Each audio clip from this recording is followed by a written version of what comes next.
ठरलं तर मग मालिकेचा नवीन प्रोमो जबरदस्त आलेला आहे.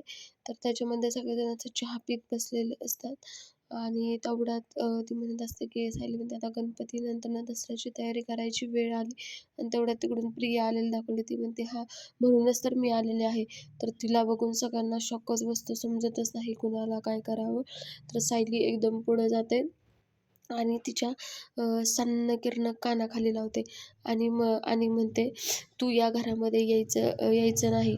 तेवढ्यात तिथं अश्विन तिला बोलायला लागतं सायलीला, की "कायद्याने तर तिला आता." तर सायली असा हात करते, म्हणते, "शांत बसा तुम्ही." आणि तिला फरफटत घेऊन जाते आणि गेटच्या बाहेर ती हाकलून देते आणि म्हणते, "कायद्याने जरी तुला सोडवलं असलं, तरी पण मी तुला माझ्या घरामध्ये यायची परमिशन देणार नाही." असा जबरदस्त प्रोमो आलेला आहे. फायनली प्रिया सुटलेली आहे. आता आपण बघू महिपत नक्की काय करेल तिचं आणि कसं करेल. आणि अशाच मालिकेंचे जर तुम्हाला अपडेट आवडत असतील, तर माझ्या चॅनलला तुम्ही नक्की लाईक करा, शेअर करा, सबस्क्राईब करा आणि मला कमेंटमध्ये सांगा तुम्हाला कसा वाटला. Bye bye.